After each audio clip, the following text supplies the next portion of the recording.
of those and put them in. So we recommend that you head to the Stylist Culture Collective Facebook page. On there, you will see an area where it says community. And then you just ask to join the community. It's a private Facebook group. There are no requirements there. And in there, we'll make sure that anything discussed that would need to be handed out or followed up on this Zoom and on all upcoming Zooms will be there for your viewing pleasure and to assist you. So to get started, I am Lindsaya, and I'm so freaking grateful for each and every one of you that are in attendance. I'm very blessed to be partnered with some exceptional humans in the educational realm, and we really came together around a desire to provide industry support. And so, yes, we do that with a color brand, but our desires and our love extend beyond the scope of simply, well, not simply, because we know doing hair is not simple. You actually have to be well trained, but beyond the scope of the chemistry and the practical and into the business side, those things that aren't covered, aren't discussed, and aren't addressed in beauty school. And so we were so excited to bring to life a event on May 4th.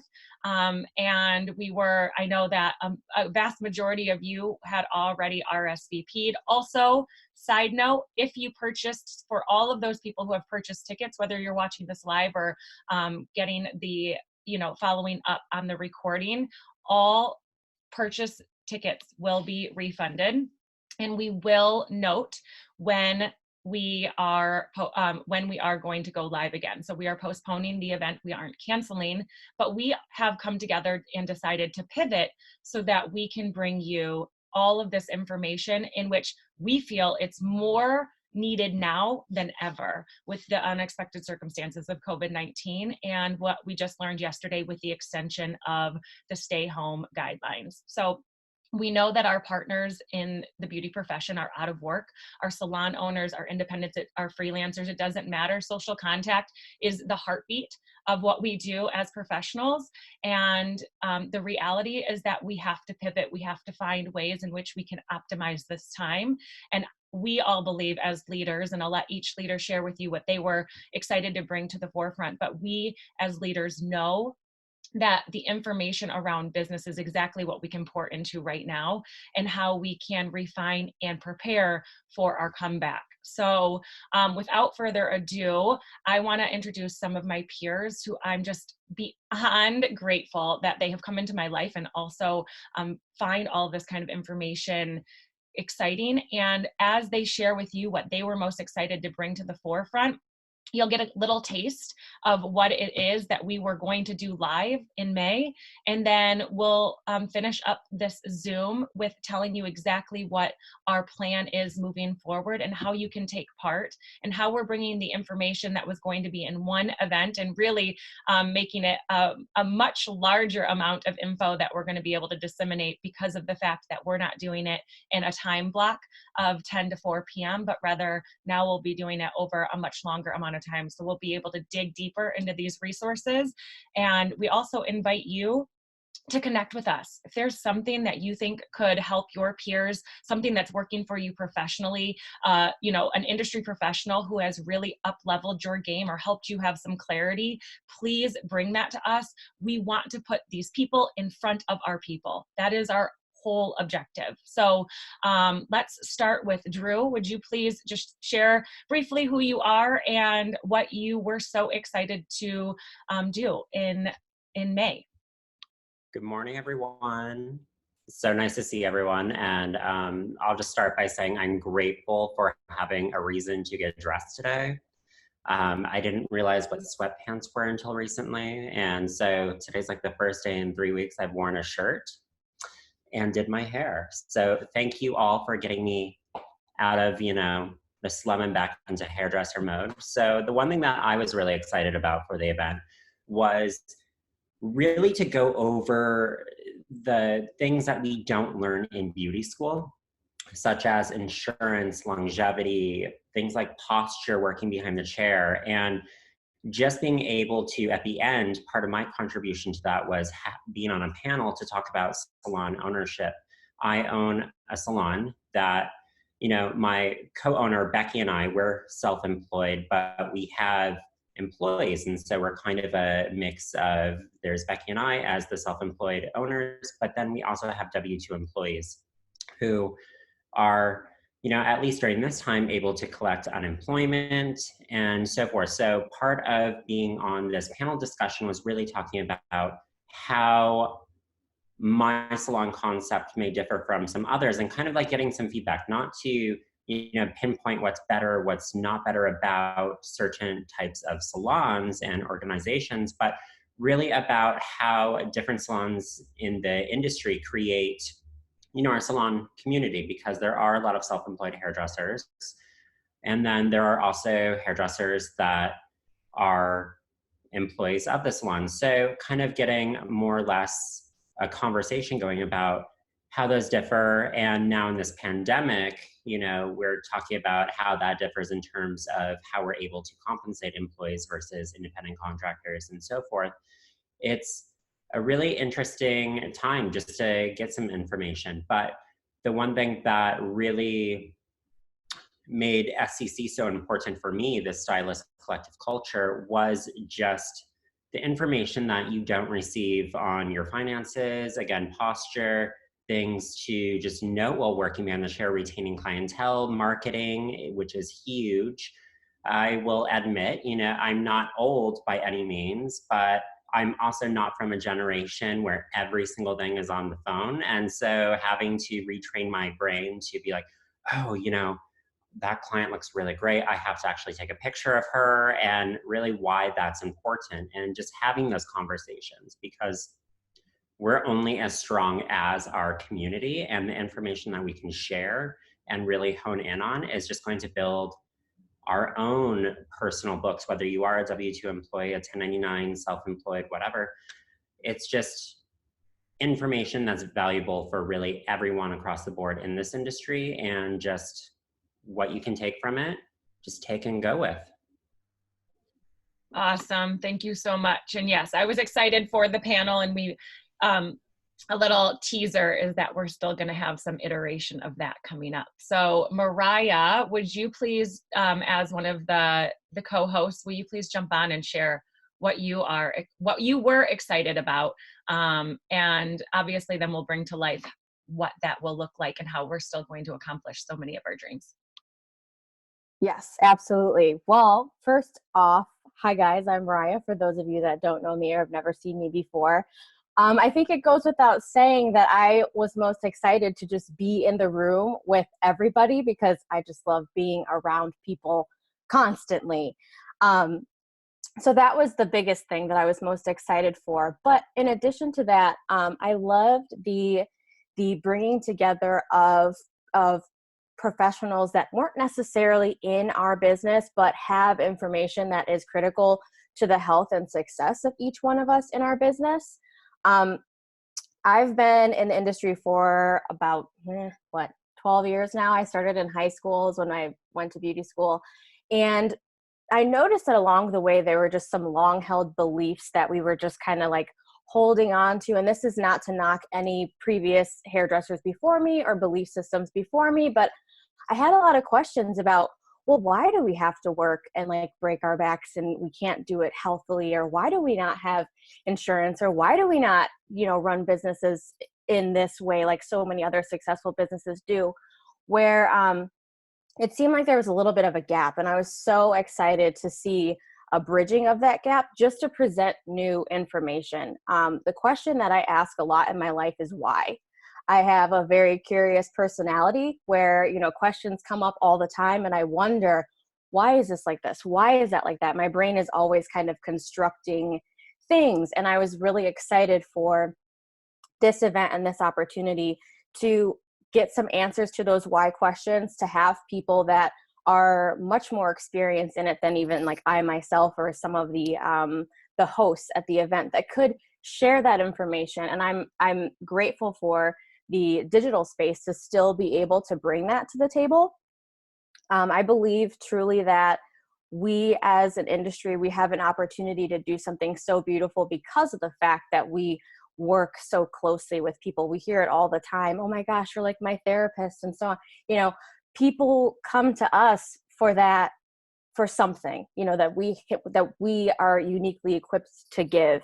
And so I think that in having events like this, the SCC, and the message behind what we're putting forward, and getting people asking those why questions, maybe, you know, some of you have wondered the same, or some of the attendees have wondered the same, and now being equipped with the tools to go forward and carry out that, just like that generosity and that gratitude. And I think that that will set us up to even furthermore work together as collaborators rather than competing with one another. I believe that we are all stronger together. And I love that this particular collective and group was founded on those principles, and have other people along the way to just drive it home. So that is what I was most looking forward to, and still am, because I know that we can just shift it and bring it right here to Zoom. Yes, yes, yes. Definitely collaboration over competition. I think just if you're on camera, raise your hand if you've ever felt like you couldn't say something, or you were in the room or in the company of peers where it felt catty, or that they weren't supporting you, or that it was competitive, right? Like, we've all felt it, and it's an unfortunate experience. I mean, it doesn't necessarily mean in your salon. It could be at a hair class, it could be at a hair show, it could be anywhere.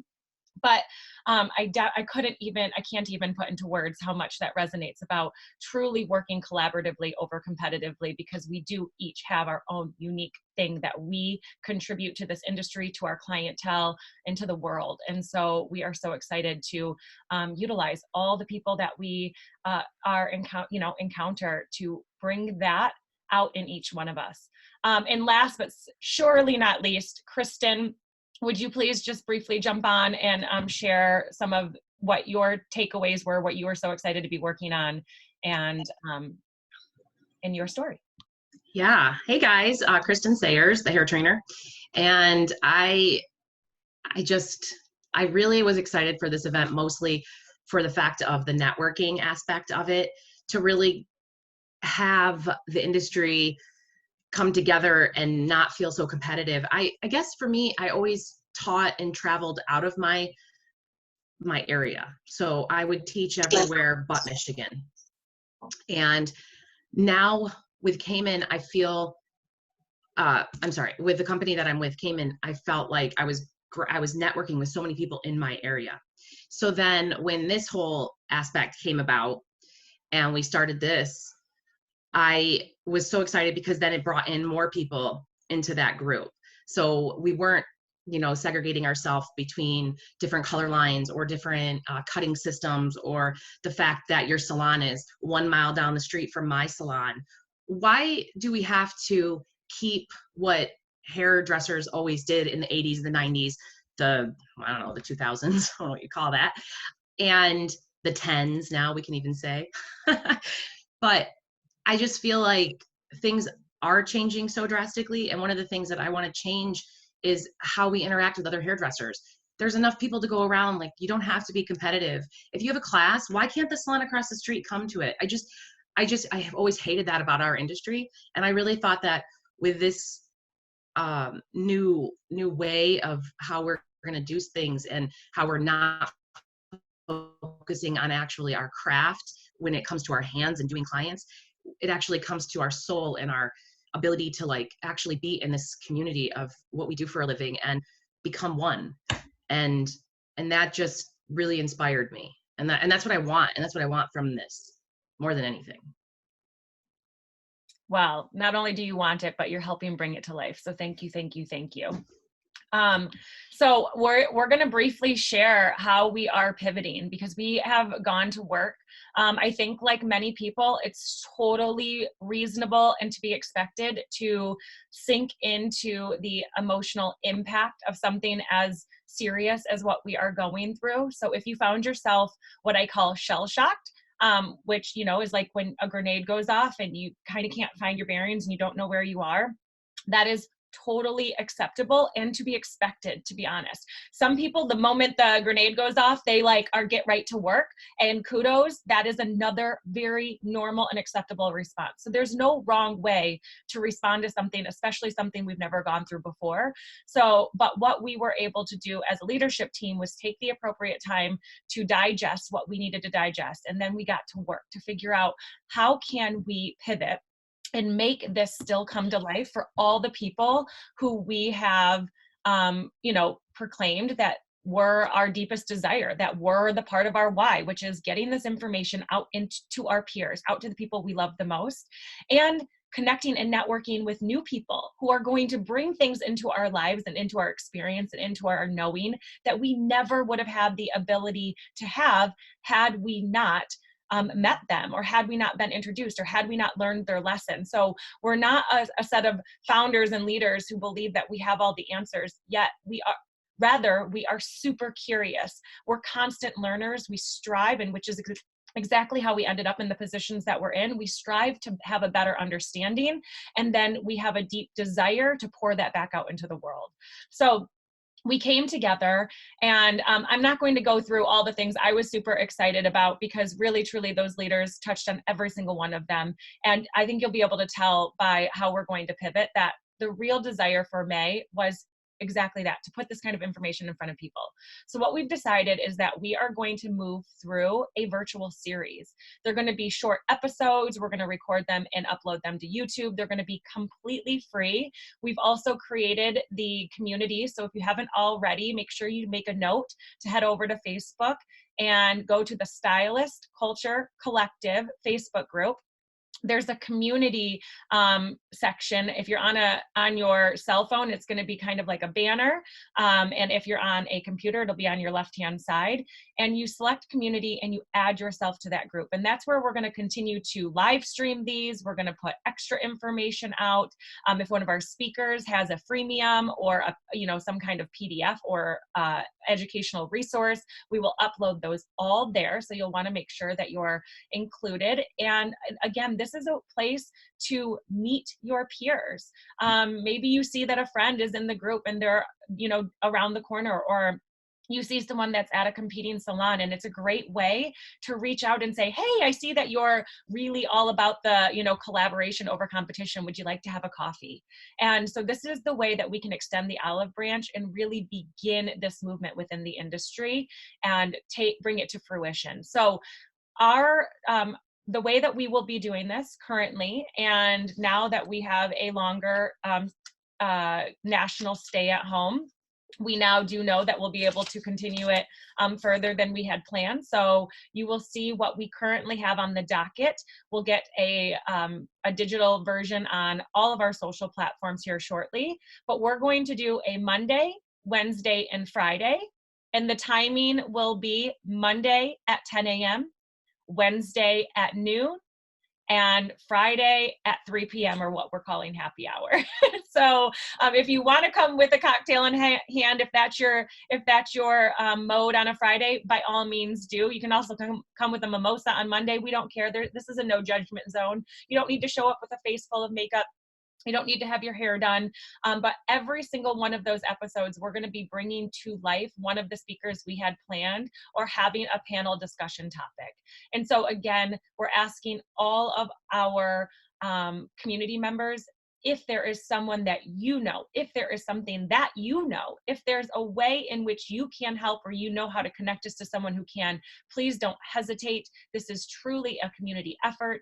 This is for our community, by our community, truly elevating us all into a higher level of serving, into a higher level of knowing, into a deeper understanding of how we can be more successful today, tomorrow, and far into the future. So we invite you to stay tuned, to stay connected, to contribute, and we hope, and it is our deepest desire, that we are able to show up for you now and in the future and be a partner with you in your success.